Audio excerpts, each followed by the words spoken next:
2026 York County Council Workshop to order. We have a lot of things to discuss in terms of budget development, and I do want to recognize a very special guest here tonight, Sheriff Reedon. He is unable to make the meeting on Monday and wanted to bring up some comments for council before regarding the budget matter. Sheriff? First of all, I want to thank the county management, HR, and especially the council. One of the things that we worked really hard to do, really since starting last year, was when we got our first 5% for our people. And I know everybody talked about that, we don't want to do this all the time. We don't want to be in an arms race or something like that. But, we've made a lot of strides at the sheriff's office, and most people don't really understand what the culture there was the last few years and what we've overcome. And one of the things that we felt was important in looking at other things and what agencies are doing, a lot of agencies over time had not worried about their starting salary as much as they're taking care of their people that was there. And a lot of times people just see starting salary, and it really put us behind the 8 ball because it wasn't really addressed for years. And so whenever you have a change, then all of a sudden there's things that people focus on. So we started looking at this year how important in comparisons to other agencies. We just didn't do it on a whim. We went and looked at what a lot of agencies comparable to us, and we were averaging between $8,000 to $10,000 below for comparable time at the sheriff's office. Now, when you're talking about $1,000, nobody's going to leave for $1,000.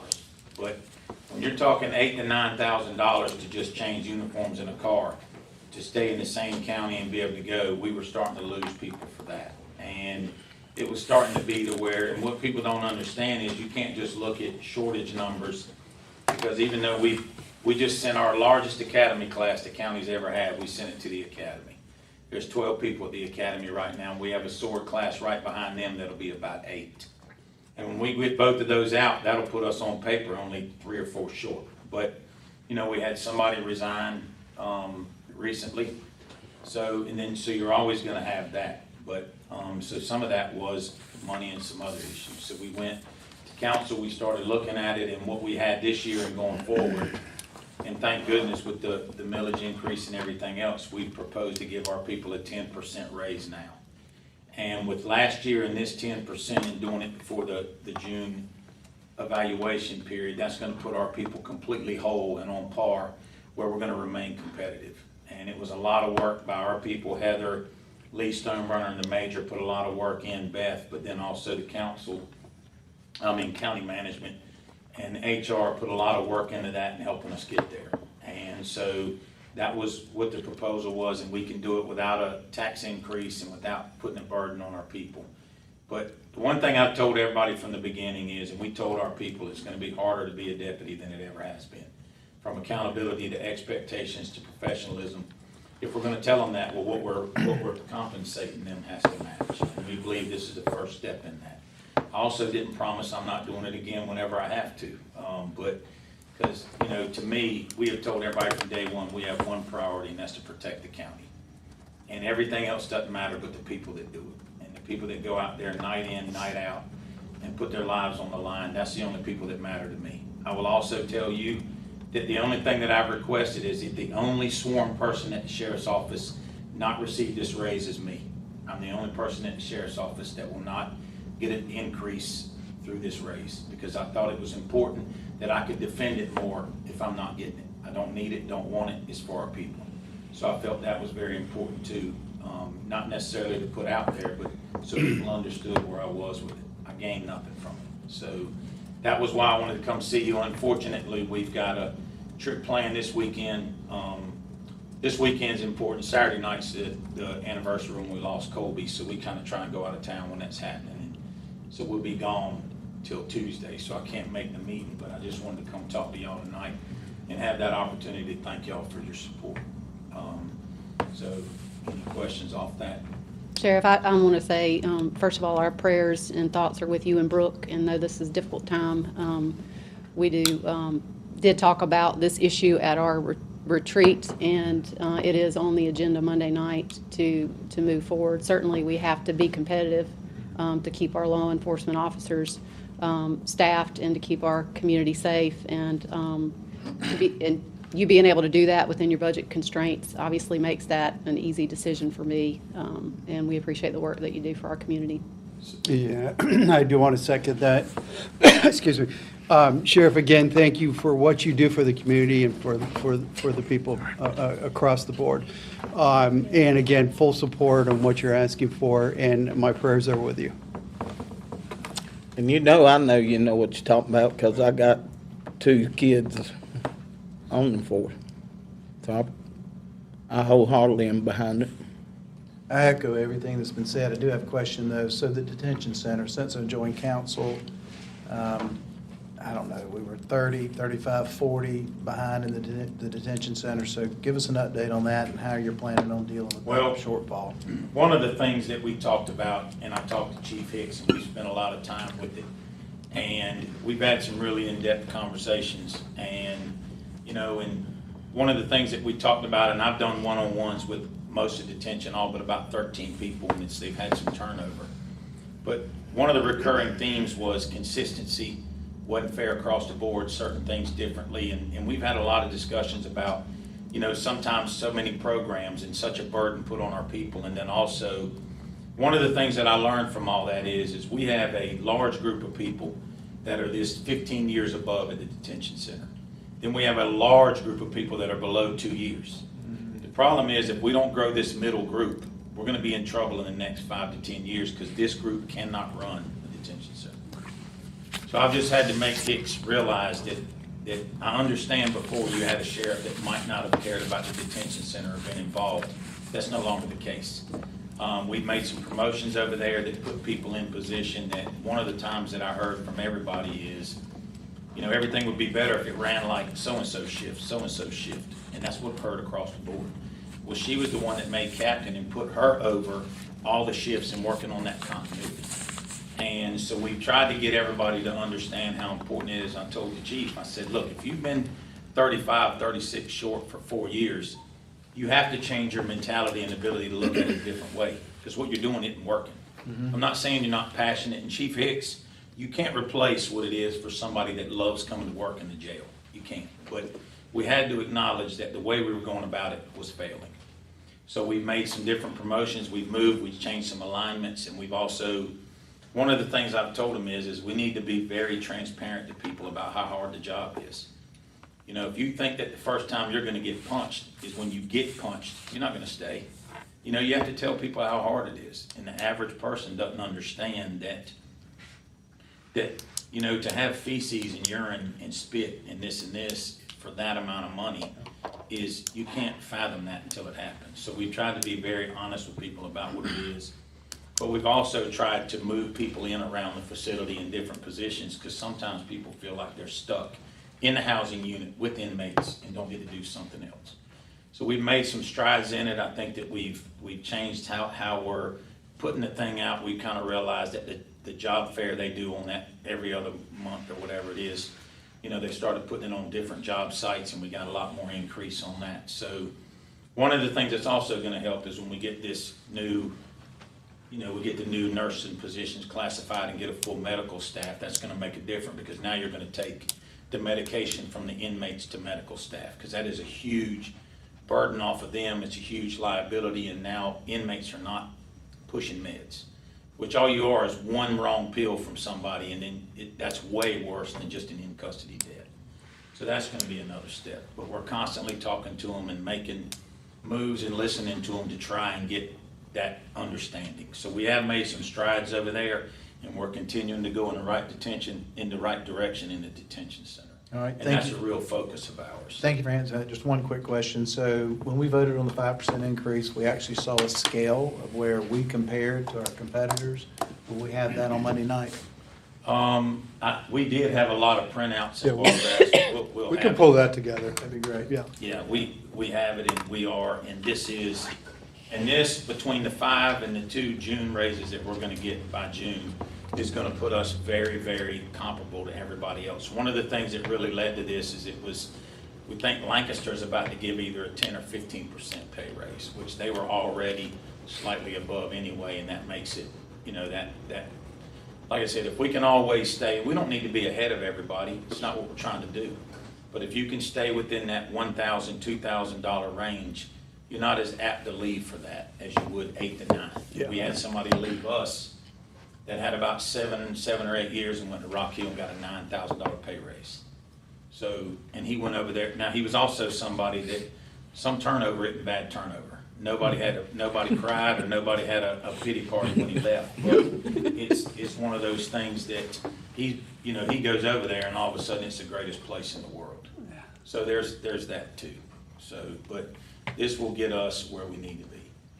And the reason I wanted to come talk to you tonight, because somebody put it on their page recently that they were at the workshop and heard we were looking at 10%. So they've already put it on Facebook. So it was important that we had people asking about it this morning and starting to talk about it. So we went ahead and made a video explaining that. And I didn't want to post it tonight if y'all were like, you ain't getting it. So I just wanted to come in here and make sure that, my truck doesn't get destroyed in the morning at the moss. So I did want to make sure that we come in there.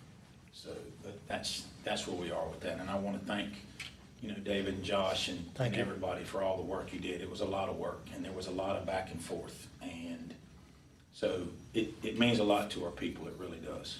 So. Well, we appreciate the collaboration and those conversations, and we think a lot of our sheriff's office, and we're supportive and want to be here to help make sure we can recruit the best and keep the best. I think what you'll see later in the presentation are vacancy charts, and I think it really speaks to what the sheriff is saying, is especially when it comes to detention, we need to make sure that we're, keeping the people we have, but also able to really recruit and be competitive, so. Let me say real quick, I know when Sheriff Bryant was here, this has been an ongoing, constant battle, losing people. He felt like this was a training ground for Mecklenburg and other surrounding areas. And part of the reason why council voted to give Sheriff Bryant his own budget, because he said, let me use the money the best way I know how to use it. And so that was probably one of the catalysts for the sheriff department getting its own budget, getting broke off in the manner that which it's being run now. So, and when I heard that you could do it without a tax increase, I was like, check that box, we can move on. So It was a lot of work, and we've made some sacrifices, and we've just realized what it takes. So, to me, I don't care about buildings, fences, and all that other. None of that matters if you don't have the best people. And I also don't believe we're going to be a training ground for anybody anymore. I think the product we're putting out and the people we're bringing here is going to put us on par with, and if not better than anybody else regionally. I really believe that. So, so anything else on that? I do want to just share some thoughts with the last, and also, this is probably not going to be the main thing talked about Monday night. I can guarantee you that. But I will say this, that going last week, and one of the things that I saw from a lot of state people and things like that, and I think that I know political times make things hard, but I'm also somebody that believes that our county is in what is a constant struggle and a battle with the municipalities and things like that, and what we're trying to accomplish for each other. But I also believe that when we're in times like we are now with SilFab data center and things like that, I am a firm believer that us having calm leadership and being united, I think will help the county more than anything else. And one of the things that I've taken 100 calls over this thing is, and I've just tried to tell everybody that there's a process and that the people that are responsible are looking into it. I'm not attacking anybody. I just see it and hear it on levels that you can't imagine. And I saw a lot of state officials and legislators that disappointed me to take an opportunity to jump on something that they really didn't know what the reasonable outcome was. And I also don't think that these battles that we're having right now are going to be our last difficult times. I really don't. But I really believe that if we have good, calm leadership that sticks together, I think that we can weather everything. And I think that that's very important. I do believe that when some people talk about making sure we are, especially with these things and all of that, the transparency is important.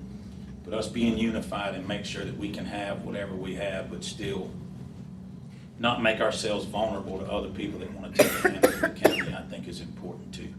Not talking about anything in particular, but we still don't, I don't know if we've even faced our toughest days ahead. We haven't, but I do believe that the people here will get us through it. I really believe that.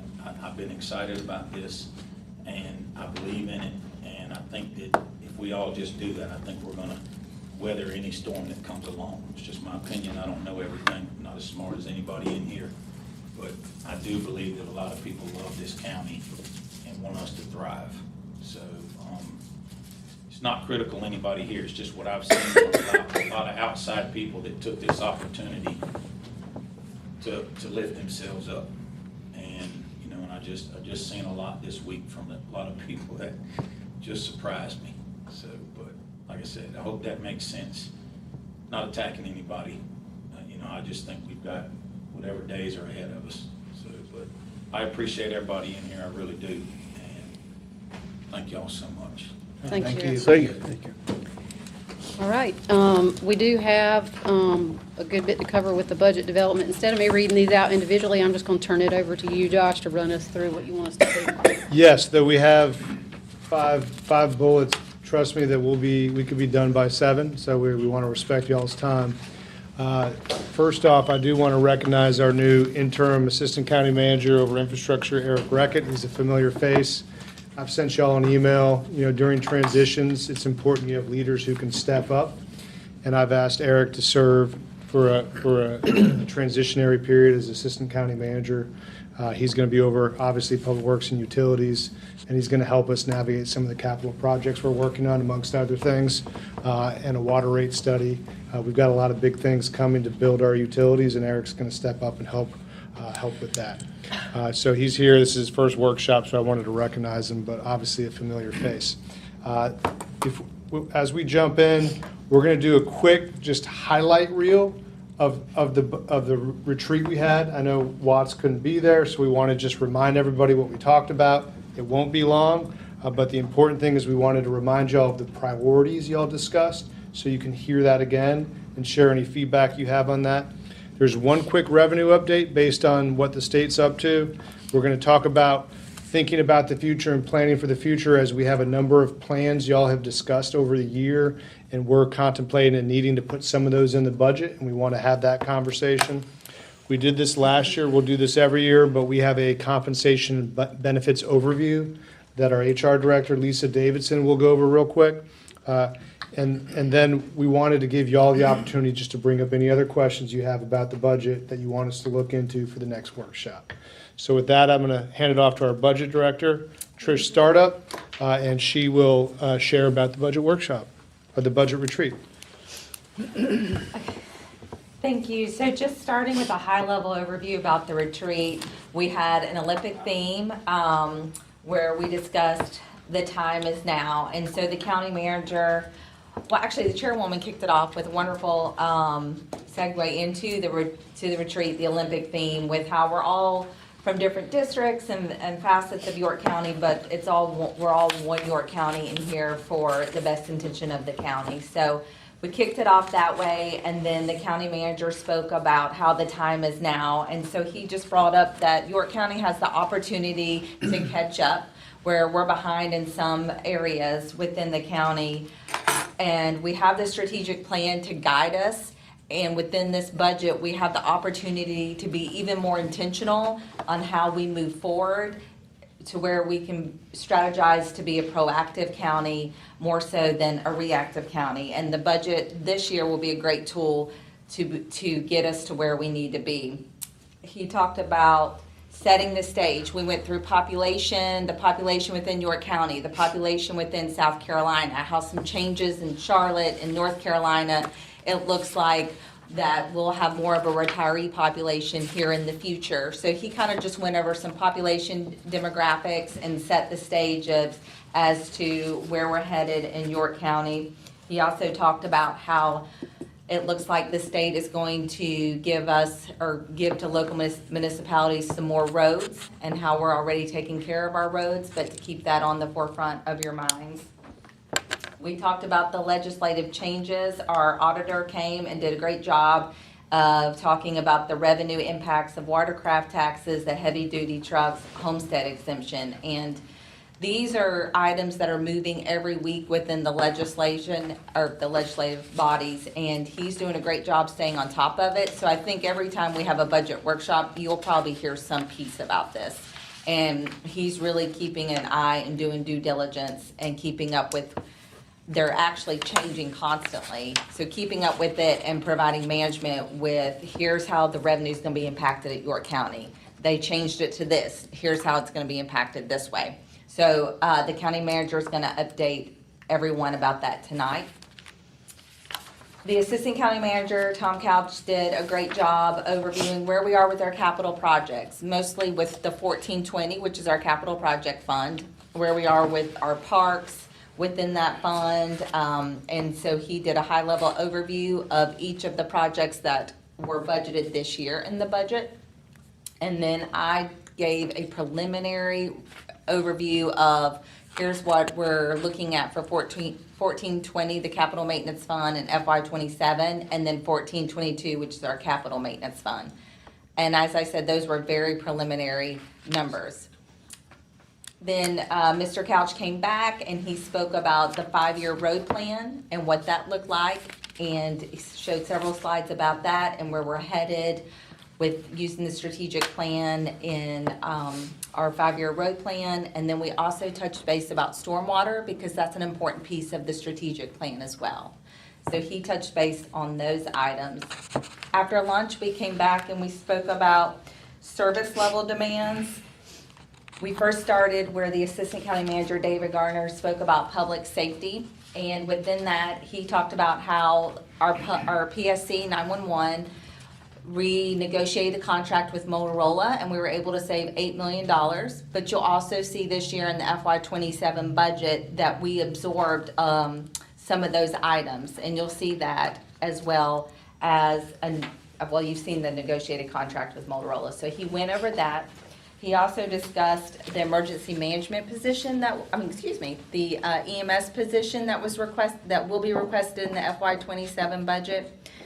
And that position is to ensure the EMS ordinance that is coming before council, that we continue to engage with our partners, that we uphold that ordinance, and that we're seeing that transition. And so you'll see that position requested in the FY27 budget. And then he spoke about the fire services and how we're moving on the fire strategic plan that council saw and approved. But you'll also see positions for fire services being asked in FY27, and that's to create what Mr. Garner spoke about being a hybrid staffing model. So we went through all those items. And then we talked about utilities. As you know, utilities is in its first year as being a department outside of Public Works. We discussed the infrastructure needs within utilities, the staffing needs. There's 3 studies that are coming in right about this time. And those will be, our staff are gonna review those, and those are gonna feed into the capital projects, really probably FY28 more so than FY27. We hope to get some of those started in FY27, but those asks will probably come larger in FY28. And then he spoke about the rate study that is also going to be taking place in regards to our utilities department.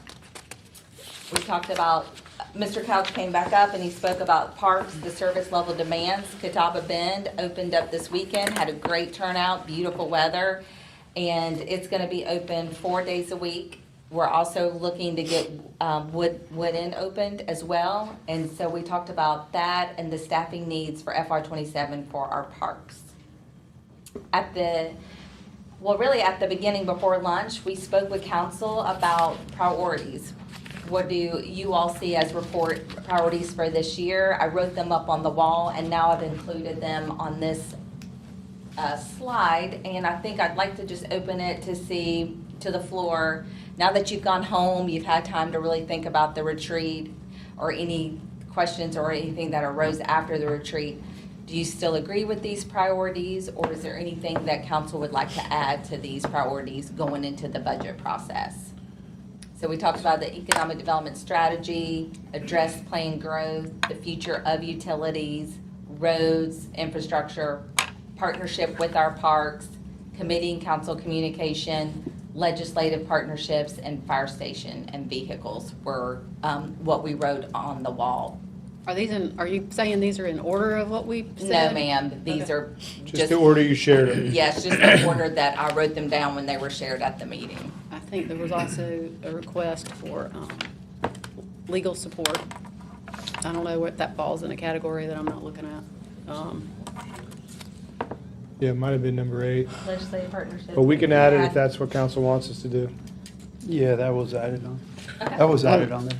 Josh, on the roads thing, have you heard definitely yet? Is it still just what they're saying, maybe a volunteer? They've gone back to voluntary. I know there's the desire for counties and municipalities to take on more roads. I think they're trying to consider what that looks like, if potentially they fix a road and then they hand it off to us, if that would be something we'd be interested in. I don't think there's a lot of takers right now. And so I think the state is considering what they might need to incentivize for others to take over their roads. I really don't see why we would want to. We're already doing quite a bit in the county, even on interchanges in I-77. And so I think we really want to focus on what we got. But I think they'll probably get more creative in their incentives as time goes on, as people potentially don't bite on it. But we'll see. I have two to consider. So we allocated money to the COG for affordable housing, so obviously they're gonna come back and give us a report. But it seems to me that we've invested in this, and we ought to be thinking about what changes we need to make in our ordinances so that we could actually create affordable housing. I don't mean affordable housing with tax deductions and things of that nature. I mean physically, change ordinances so that you could have a quadplex of 4 500 square foot units. What do we need to do? But anyway, we've already invested in that, so I think that should be a priority. I agree with the legal support, more so internally, though, that our internal staff needs more support. And then this is probably in one of these 9 that was already on here, but key staff positions that help us actively plan for our visionary opportunities and challenges in the future. We're overdue for those positions. Thank you. So real quick, I want to respond to one thing Councilmember Huckabee brought up. The COG study, we hope to have them present to y'all at sometime late in the spring, if not early summer. I know part of their presentation, so it's more of a workforce housing analysis is what I would call it. It's a housing inventory of the 3 area counties. We all partnered together to pay for that. And we appreciate y'all putting that in the budget this year. So the consultant who's running that will eventually come and present their early findings to y'all, and part of that will be a list of recommendations. Likely it won't be in time to really inform the budget process, but what I would say is it will be in time to inform the comp plan and all these other plans that we're working on next year. But there will be potential ordinance things to think about, I'm sure, as far as the list of recommendations, but they're still working on that. Yeah, workforce housing is what I should have said instead of affordable housing. I agree 100%. Yeah. So the only thing, just looking, it's not necessarily something to add in here, but I think there was something that I thought of afterwards that I don't know if we touched upon, but as far as, we had looked at how we can maximize or look at opportunities both on the federal level and state level when it comes to grants. I guess I just want to make sure that is something that we're continuing to look at from an opportunity standpoint for the county when it comes to these grants that may be out there. Whether it's water sewer grants, whether it's road grants. Again, that's something I know we've talked about in the past. Yeah, we're working hard on grants, and I think that's one thing. We talked about communication. I'm happy to share more about some of it. Yeah, because those evolve from year to year. Yeah, They do. yeah. I know a while back, Habitat for Humanity, they came and did a presentation and called us out for not pursuing some money that was out there that other counties and areas were taking advantage of. Where I like for staff to look into those kind of things that have been brought to us by a local organization that says, hey, why aren't you putting your county's name in the hat for some of this money? Because other counties, other areas are putting their name in the hat. And there may be some reason why we maybe wouldn't qualify for it. I don't know, but I like to hear where we're at on some of those kind of issues. Because it would help with workforce housing or affordable housing or that kind of thing. I thought our retreat went well, and I thought we got a lot of good information. I feel like I need to say this. I'm a little bit concerned that if you have too many priorities, that nothing gets done. But the main thing, I mean, that's a lot of stuff, and some of these things are things that maybe, require some tweaks in policies and aren't necessarily a funding issue. But I do think it's critically important that we make sure that what we hear from our community is taxes are a concern, and we need to be conservative with that and be mindful of that. And I hope y'all are sending letters to our delegation telling them how much these potential taxation breaks, which don't impact the state's budget, they impact the county budget, what those numbers are. That to me is a huge concern of mine, is just to be able to quantify that so that our delegation understands how, if they follow through with what they're saying, what the actual impact would be to York County. I think that's got to go out there, because if some of that happens this year, it will throw some of these things out of whack. But Right.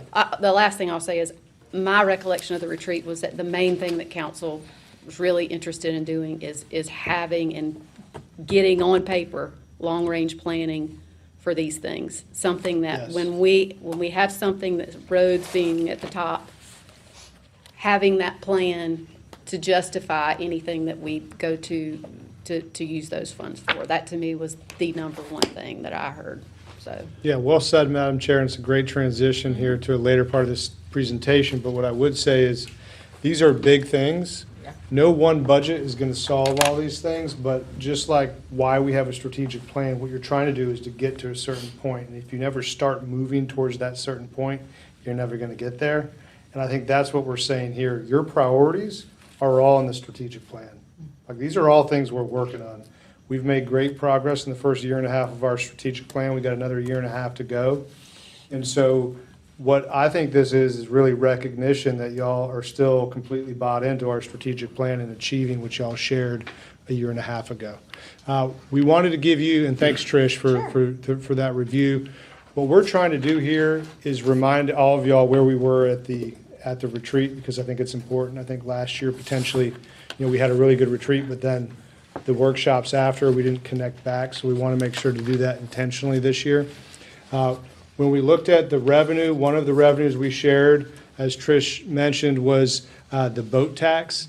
The Senate has voted on this, and it's heading back to the House, and they did vote on exactly, what Ryan said he thought was going to happen, which was spreading over the decrease from 10.5% to 6% over 3 years. So that chart on the right in the red, we are going to have to factor in, if the House passes this, which we assume they will, a loss of $1.6 million in revenue in next fiscal year, or next calendar year, I should say, which makes it a little harder to account for, but.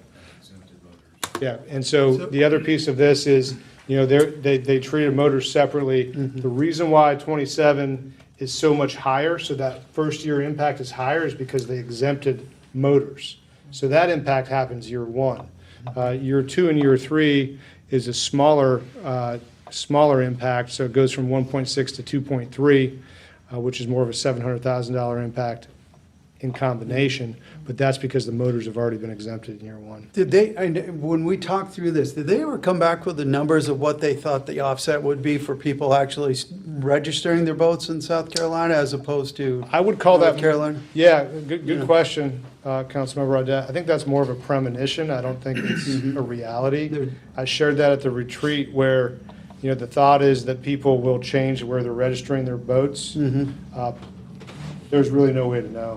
So there's no hard numbers. Everybody knows it's hard to change that, and you have to go through a process. I hope people do. I think this makes us competitive, but I don't think it's going to encourage people to go out and do it. Maybe. I think we'll find out. Okay. Maybe more people will buy boats and then have them in York County. We would love that, but I don't know if that's true. Quick comment. So you look at our neighboring states, North Carolina and Georgia, and they're both showing us that they're cutting taxation. Yeah. And so when I read through the retreat material that you all went over, I haven't been able to listen to the audio yet, but I have read through this. It almost makes me think that we should plan ahead moving forward, and we should anticipate continuing, I guess, tax reductions coming from the state to keep up with our neighboring states. So we almost have to factor this in moving forward, in my opinion, which makes it difficult when we have had a budget. We've touted ourselves as being one of the leanest counties of 46, and we are going to be paying the price for that moving forward as we catch up with so many things we should have been funding while things like this are taking place. Now, let me ask this question. Airplanes, do they get taxed at 10.5%? And do we have any control, over taxation of planes here, or is that a state issue? Because on 12/31, if your plane's not in the York County Airport, then it doesn't get taxed. And that's an issue. So if we're gonna lose money here, if this is an issue that's a state issue, I think we need to go to our delegation and make them aware of this, and let's get this addressed on the state level. It's come up at the COG, and we need to pick this up. If this is gonna go into place, this needs to be discussed. Second thing, homestead exemption, similar to Tom's question. So I'm curious, how many of our 65 and older adults are taking advantage of the current $50,000 homestead exemption? Yeah, we have that number. We don't have it on us tonight, but we can get that for you. Concerning is that if it's 50%, if it's 25%, you increase it to 150,000. Now, how many other people are going to take advantage of the exemption? And we need to factor that into our calculations. Well, my concern is If people I'm are just gonna thinking move through this here. Properly. It will probably incentivize people I would in think Gaston so. County and Mecklenburg to move over here. So when you look at your numbers, we may need to reevaluate these numbers because it could be actually higher. That was my takeaway from that. Okay. Any other questions on the revenue? All right, we're going to transition to what Madam Chair brought up in terms of planning for the future with Assistant County Manager Couch. Thank you and good evening. And I hope you all don't mind if I speak with a little bit of passion about this, not just because I started my career as a planner, but more so it's my experience as a manager and why initiatives like these are going to work. I did hear a recurring theme at the budget retreat about the importance of long-range planning from several of you. So we introduced this cache of plans that you see here, and obviously the caption reads data plus planning plus policy equals informed decisions. Now, I'm going to give you a little bit of a sports metaphor, and because I like football so much, even though I wasn't much of a football player, I'll use a football metaphor. Okay, you start preseason camp. You get fitted for your uniforms and your equipment. Then you have the first team meeting, and what's the first thing that's going to happen when you get there? Okay. You're going to get playbooks, one for offense, one for defense, one for special teams. You get them in place, and you hand them out, and you're expected during the preseason to study them and play them. And then eventually, when you start in the season, your players, usually the second team squads, are going to have playbooks brought from the scouts on the opposition so that your first team can know what to expect in the next game. Well, that's kind of where we're at. We've got to plan for our next season. And I think these initiatives, whether it's the small area corridor plans, the comprehensive plan update, and so forth, they're vitally important. And I'm going to tell you two reasons why. One is a little bit of storytelling. The first reason is the Charlotte Regional Alliance, I think about a year ago, when I arrived here, did a study and said that York County was going to have a population by 2050 of 450,000 people. If you average that out or use the mean measure of central tendency, that's going to be about 6,000 people a year. And it's going to go up and down in different kinds of growth spurts, whether it's demographics or new jobs coming in and things like that. But that in itself is a very powerful reckoning. And then from my own experience, the county I left in Georgia with the Savannah Region Hyundai project, Georgia Tech, forgive me, I know USC, Winthrop, and Clemson is more loved here, but they were the wonks in Georgia for this kind of stuff. They said that in the county I left, that 8,000 new housing units were going to be built in 7 years because of the impact of Hyundai. Now that's huge, and what our governing body did is they immediately, we had good plans, just like you all. They value long-range planning, but with an impact like that, or an impact that we experience at even 6,000 people a year on average, we updated a lot of our plans that very much emulate what we're proposing here. And they had the courage of leadership to go ahead and do that because it's not cheap. You have to get consultants, but we're paying for speed, expertise, and unbiased information. And then when you build the foundation for the plans, it allows you leverage to build good stewardship, vision, and a quality of life. And it syncs up not only into 3 of our 6 major themes in the strategic plan. Really, if you take on all of these initiatives, it touches everything right down to high-performing organization. Because you don't buy these plans to let them sit on a shelf. You have to make them work. And I felt like anyway that we received positive feedback on all of the planning initiatives that we put in place. But there's one more step because the expense wasn't quite as much. But once you have these plans in place and you really want to work them like your playbook for the season, we have to build capacity.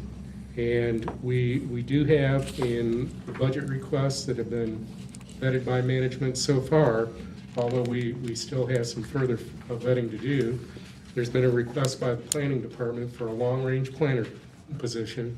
And I think that's very important, especially if you follow through with putting these plans together, because that can be the point person who can monitor and coordinate the projects. But in the meantime, and going forward, they can help implement and maintain the framework that you have. But we touched on it very, very briefly. But I think we put aside some money in a request.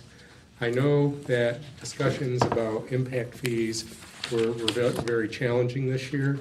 And we also went through an RFP process that didn't yield the kinds of results that we would have wanted for proposals. But a good alternative to impact fees is an adequate public facilities ordinance.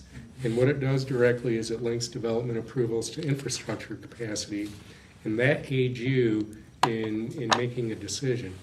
And it probably is going to require developers to put up a little bit more upfront if they want to fund the infrastructure that meets the level of service demands. But after discussing it with planning and development and management, we think that it's a fine and justifiable alternative to impact fees if everybody has impact fee hangover right now. So ultimately, we think that all of these different kind of playbooks will help York County be successful in its next season, and it'll help you make data-driven decisions that you can feel comfortable with. And then the plans themselves, if you really work them, they'll be generational in nature. Thanks, Tom. And as we said at the retreat, we are trying to get out ahead and become more proactive. Best way to do that is to have good plans. So I appreciate that, Tom. Next up, we wanted our HR director, Lisa Davidson, to provide an update. We've got some ideas in terms of the FY27 budget when it comes to compensation and benefits, but we also just wanted to provide some information we thought y'all would find useful in terms of current vacancies. I think whenever you think of employee pay, whenever you think of things that we can do for our organization, we have to remember that our employees are our number one asset. We can't do anything. We can't serve our customers. We can't be there when people need us if we don't have amazing employees. So we need to take care of our employees. So with that, I'm going to hand off to Lisa. Okay, several of these slides are just reminding you of information that we provided last year. The Human Resources Department is doing our best to help make our organization somewhere that people want to work. We do that with a three-prong approach of competitive compensation, attractive benefits, and a retirement benefit. If you look at the vacancy averages, they have reduced in most areas. Our department's working very hard to help all of the departments hire their staff and keep them as best we can, to train them and make sure that they feel valued as our employees. And that includes our sheriff's department. And one thing I will share, and we have a couple different perspectives of this slide. I am very proud of where we've gotten to and very thankful of the hard work of HR and our department directors as they've been recruiting as well and hiring managers throughout the organization. But you can see in terms of general fund operations, which are departments that report to me, some of the departments report to me, but we've gone from 9.6% vacancies in 2023 to 4.4% in 2025. So that's something I'm proud of. I think it speaks to the commitment we have in our management team to taking care of our employees, but also making sure they know what we're trying to do in opening the lines of communication. Obviously, we have work to do. One of the things that will likely be in my recommended budget is an additional position in HR for recruitment and filling positions, focused entirely on that. We only have one person whose job that is right now, all the time. And for a county our size, we need more than that. And I'm committed to bringing that up later. Quick question on this. Sure. So when I'm looking at this matrix, when we look at the number of years that the employees have been in these roles, right, compared to what the needs are, when you look at it from, say you have 500 or 50 employees, but next year you probably have 10 that may be retiring, based on age, right? So how are you approaching that from statistically that all of a sudden you may have 10 people walk out the door? With a staff of 7, not very well. Yeah, exactly. Well, that's where I'm thinking that, if we see those possibility trends, maybe we ramp up the hiring a year before in expectation of possible retirement. Yes, and I think, obviously length of service, that's something we look at. We do have an understanding of where people are in their career, but even if it's somebody that's been here a long time and not close to retirement, they might find another job elsewhere if we're not competitive. But I definitely hear what you're saying.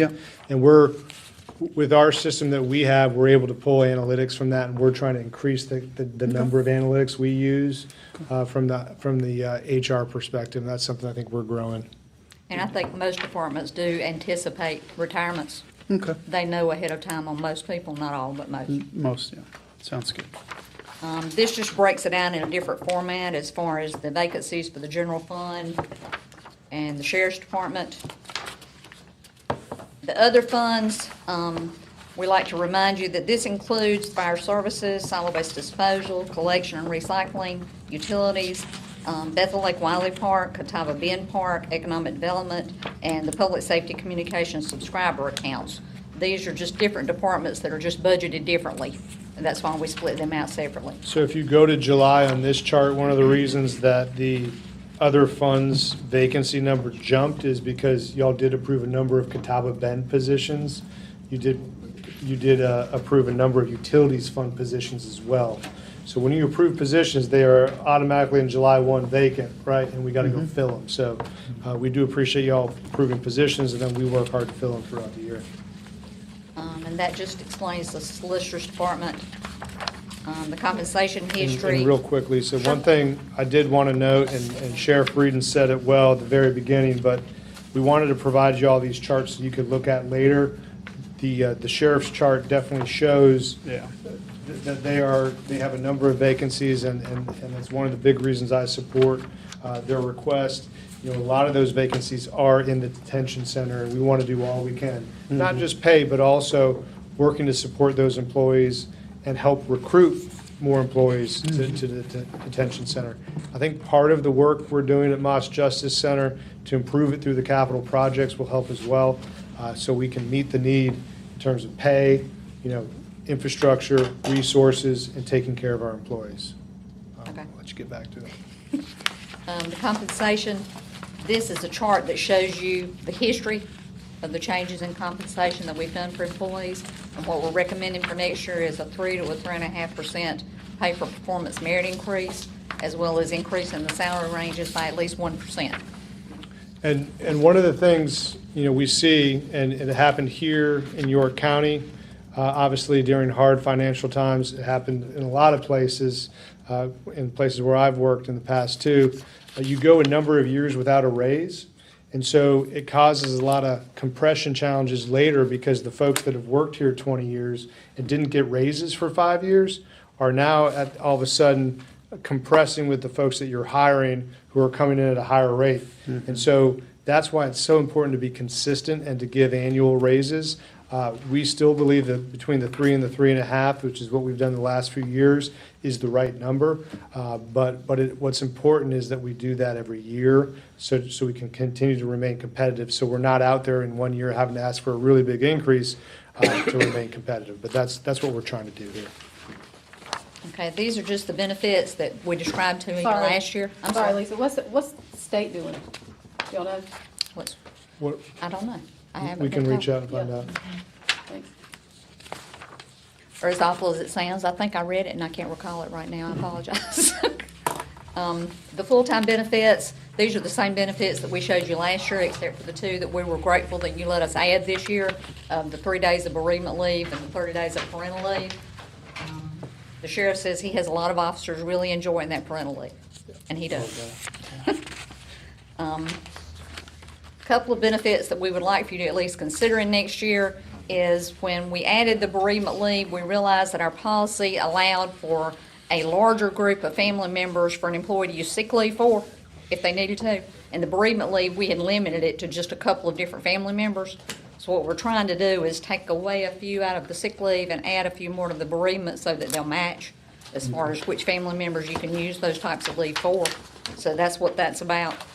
We want to revisit the on-call policy that right now provides 4 hours of regular straight pay for each week an employee is assigned an on-call status. What we're going to recommend is a new policy that provides 2 hours of stipend equal to the employee's hourly rate per on-call shift. It would only be put into place for departments that the county manager believes it's needed, which means it's critical positions that we do need to be on call to keep our services running as we need them to. This is something that Public Safety Communications put in place a couple of years ago because of the critical nature that they were suffering with lack of staff and et cetera. And it's worked well for them, so we're hoping it's going to work better for some of the other departments. Public Works, if Eric's going to be chiming in on that one, he's really requesting that. He thinks it would help his staff to be able to supply that need. How does it, go ahead. Yeah, and this is something that, we're bringing forward because we're listening to our employees and wanting to make sure that the people that are working extra hours are fairly compensated for that time. Under PEBA, under the state pension, the ones that have retired from the county, but, they go retire for a year and they say, man, I gotta get out of the house a couple days a week. What, are they impacted if they come back and work part-time on their PEBA payments? Depending upon how old they were when they retired, Yeah. they can suffer a $10,000 earnings limitation, Oh, there is a which, limitation. which probably doesn't hurt them if they decide to just come back part-time, because they may not earn $10,000 anymore. Right, yeah. But the ones that want to come back full-time, if they stay completely off the PEBA system for a year, then they can come back and those types of benefits can be adjusted. They don't hurt them as badly. Gotcha. But if you retire and go straight back to work for PEBA, then you're going to keep paying in. Is there an age limit where that doesn't get impacted at 70 or something along those lines? It depends on how old you are when you retire. Oh, okay. If you're at least Social Security age when you retire on regular retirement, then that 10,000 limitation doesn't hurt you. Oh, okay, so you're not impacted by it. Exactly. Gotcha, okay. But we Very encourage employees who have questions to contact HR, and we'll work through Yeah. their individual. So it's a good way to fill some part-time. Yep, We have a number of retired folks Yeah. doing the Yeah. part-time, like Yes, we convenience do. and Exactly. reunions. and we're thankful for it. One thing I will remind y'all, this is something that I would like to see assigned to committee. We talked about it with y'all this past year, Michael Kendry and I, and Lisa, but we're very interested in pulling some of the information that's in the HR ordinance, the personnel ordinance, out and into a policy manual. This is a much more modern way in local government to handle it. The fact that it's in ordinance really does tie our hands a little bit to be flexible and consider new things and changes. And so I would ask that council send that to committee now or sometime in the next fiscal year. We have a lot of ideas. We've worked with an outside counsel as y'all directed us to work on this, and we think we've got some good ideas to share. So we think this would be a big benefit to employees, and we'd love to talk more about that with you. These are just the state retirement benefits, which I'm sure you guys are familiar with them, and you had these last year. One thing I didn't mention when I was talking about the full-time benefits is that we have been told that people will not have an increase for 2027. When I have a what? People will not Increase. have an insurance increase for 2027. Oh, for insurance, that's It fair. hasn't been finally approved yet, but that's the recommendation, and that's what we've been told to budget for. Good deal. Budget for nothing? Yep, pretty much. That's always an easy one. No That's increase. shocker. Is that the surplus money? Is that where it's going? They're cutting all our, they're gonna cut our taxes, are they? That they may get us on the other side, but that's They're what gonna we've been get you on the told. other side. Prescription medication utilization's gone up close to 30%, where it was about 10% a year ago, because of the cost of medications. They're gonna get us on the other side. There's another area we probably ought to do some planning. This happened during COVID. They didn't give us increases, and then they sock it to us. I wouldn't fall asleep to that. We should probably budget for that one next year. Go back and look at the history, and Yeah. you'll see. Yeah, we're hoping they're just giving us a break this year, but like you say, you don't There's no know. break. Cost of healthcare is going up. Okay. Population's Yeah. getting older, so the Yeah. cost should be going up as well. Yeah. These are just the eligibility requirements in order to draw a monthly benefit from state retirement, which you guys have been provided that before. The retiree insurance, who is eligible for an employer-paid benefit from York County when they retire. This gives you all the different scenarios that makes you eligible or not. The York County retiree insurance rates for 2026, these are the rates that we're using for our retirees that are eligible for a paid benefit. If you ever want to discuss any of those, please call me, but this gives you a basic information, There's no increase though? not for next year. That was just 2026 in amounts. And then this is the last slide of the evening. We did want to share, one of the conversations we had, connecting it back to the retreat was, currently, I'm working with our departments, discussing about 34 different positions. We had an original request of over 50 positions, and we've brought it down to 34. We're still working hard at that. But I did want to share the seven, biggest counties, fastest growing counties, in my opinion, in South Carolina. I think it's important to recognize that York, yes, we have been pretty lean. Spartanburg and Greenville are more lean than us, as this shows, because what this measure is, it's a common local government measure, but you're looking at number of full-time employees per 1,000 citizens. So you take the population, and then you take the number of employees, and you get the employee per 1,000. So York County's at 4.26 in the FY26 budget, so you'll see that 1331 matches what's in our budget document. And these are comparative numbers from our peers. Even if we added those 34 positions, we wouldn't change our position on this list. 34 is not going to move us up past Richland County by any means. I think, 30 positions is a reasonable request if you look at what we've asked the last 5 years. It doesn't get us to the point where we need to be. It very much is trying to play catch up, and I just wanted to make that point. It's not, 30 isn't going to solve the things that we need to solve to become the county we all want to be. It's going to help us address some of the immediate needs, but we're not yet at that point. So we are trying to pull together, and I'm trying to bring you a very reasonable budget that doesn't necessitate a tax increase. But I also need to be cognizant and share with you all, there's a lot of things we need to be doing, and we can't necessarily do with the number of employees we have. But we do the best we can with what we got, and our staff is incredible, and that's why I'm recommending that 3.5% merit increase. But with that, any questions for us? The only question I have is, what does that .73 do for work? Yeah, so it's Yeah. not every full-time employee is 1.0. I get it. You don't have Right, to explain. to your I'm point. just joking. Yeah, there's That's a there's unique- plenty of employees we have that don't work 40 hours a week. They Yeah. work a shorter portion of the week, but they are full-time.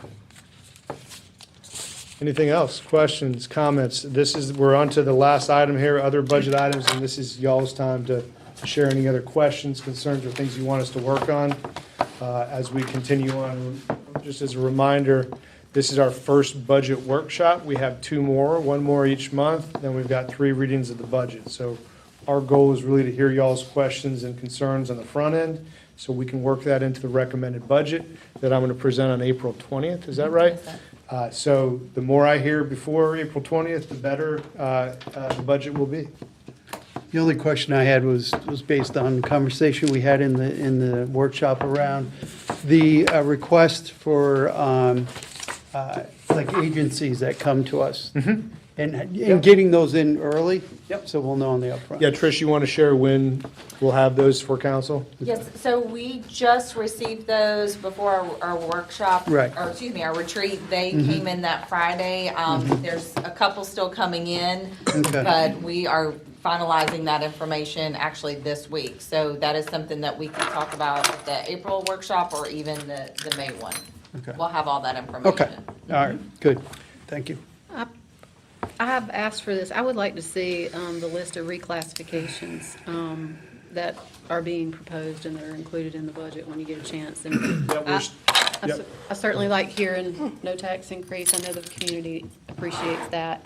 I think, is the budget, do you anticipate the budget proposal that you're going to put forward to council is going to, does it assume the reductions that we talked about at the state? We just learned that out this week, so we actually are still working on the budget. That's why there's a lot of things that I'm not going to be able to give you at this point. We're still working on developing what we're going to approve in terms of departmental requests.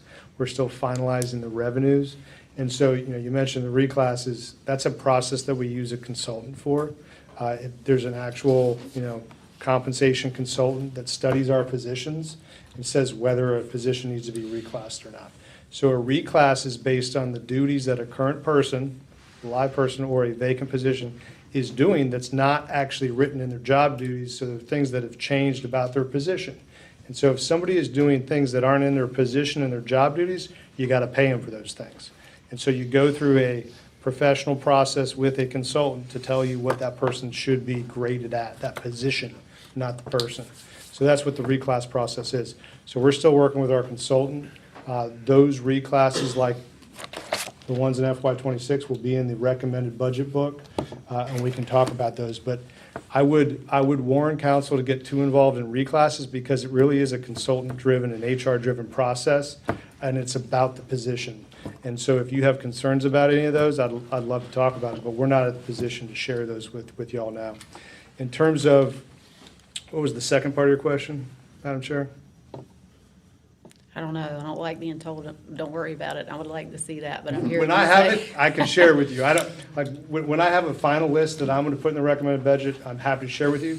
But one of the things about the council manager system is it's my job to share what I think in the recommended, and then y'all's job to change it however you want. Yeah, I think being able to quantify what each of these things are so that council can prioritize, if there's a need to prioritize, where that funding goes, just makes it easier for us to understand that. So, the other question was, in your proposed budget, as I understand it, which is gonna be April 20th, that'll be your proposed budget, are you making any assumptions or accounting for any of the potential revenue reductions that the state is considering? And I'm asking, I really am. I know we say some stuff in meetings and then we don't follow through. I think it is absolutely 100% critical that you guys identify the impact that it will have to the budget and put a number and send a letter and just at least let the delegation know what the impact is going to be. And I think it would also go a long way for that to be, to the extent that the municipalities and the schools, they're going to feel that too. Mm-hmm. I don't know how they deal with that, or if y'all help them with that. I just think that it's important that they understand the ramifications. I'm all for tax cuts, but I think it's a little bit problematic when the taxes that you're cutting are the taxes that are over here. It's not your budget, right? Right. That's the problem. It's No. not state taxes they're reducing. It's a real challenge. I think it depends what the state ends up doing and all the different ideas they're working through. So if it is just simply boat taxes, potentially that's something that we can deal with in year one. Right. I have to wait to see what they do on all of them, because it's the combined effect, and I'll make sure to tell them this. It's the combined effect of all those changes. The heavy-duty trucks would hit us obviously the hardest, and I'm not quite sure how we could handle that without adjusting. But if it's just the first year of boat taxes, you got to think that it's spread across all the different millages. So, the sheriff's is going to get impacted, the solicitors, general fund operations, all of them. And so you spread that impact across all those, and that would be how we would deal with it. I just think letting them know that, we all support tax cuts, letting them know that. Definitely. And are they gonna share any of the surplus with us to make up those? There's a caveat in that heavy truck. Now, if it's owned by a business, it stays at 10.5%. If it's owned personally, it applies to the deduction, the proposed deduction. I agree with what you just said wholeheartedly. We should make them aware. I do believe too, as I said a minute ago, that we should have contingency planning moving forward. A part of our budget should go in and take into consideration an increase on insurance next year and more cuts just like this. Now, what I'm gonna say is just a statement. It's not an action item, but when you look at York County, 10 years ago, York County was not talking about the things we're talking about now, the infrastructure, the things that we need to be doing from a proactive perspective to plan for the growth that is coming to unincorporated York County, South Carolina, right? So, when I was reading through pardon me? How do you know we weren't talking about that 10 years ago? Well, we hadn't planned for it too well, because that's what we're having to do now. So I'm guessing it wasn't talked about or action wasn't taken on it. I'm not being critical, I'm just I just couldn't. simply saying. So here's my point though. I think most people in York County don't even understand how we collect taxes, right? They think we're collecting York County taxes for York County. So the point that I'm getting at is this. Times have changed. We have a lot of responsibility on our plates. I mean, for the first time ever, this county helped pay for an interchange. I don't think that's happened in the past necessarily, right? Not at that Yeah, a couple, magnitude. yeah. Yeah, but not at that magnitude. Point is, Actually, more, the SIP things though, or anyway. Yeah. well, the point is, and you're kind of making my point, times have changed and our financial obligations are increasing, and we're limited like everybody else in how we create our revenue. And when you look at the revenue of what is split, especially with the municipalities, we're not getting much money out of 100% of the tax revenue collected. Like, I represent Rock Hill, part of Rock Hill. 62% I think goes to Rock Hill. No, I'm sorry, 62% goes to school district, 24 I think goes, might be 26 to Rock Hill, and the balance, 12% I think goes to York County. So what I'm getting at is, I'm not saying we need to do anything with this right now, but there might come a point in time when we have to talk about how we split up the taxes, and I don't even know how that works. How you split up the tax revenue that's created from property taxes. We Everybody's have to got increase their our own millage. If we want more, we have to Picks increase their our own millage. yeah. Every. So it'd be the same way for school districts and the Yeah, they unincorporated. submit their millage. Okay. I think they submit theirs. That- and we that- We submit just send the Yeah, it's all bills. known. Okay. I do have a one-page millage sheet that I could print for y'all at your next meeting and hand it to you that shows everybody's millages. Yeah, I'd like to see that. Yeah. And the county rolled back more than any of the entities, right? Yeah, we rolled back 5%. We have a chart I could bring too Yeah. that has everybody So listed. that's a good news I story guess that what we I get is really we're need to competing talk for the dollar is what I'm saying.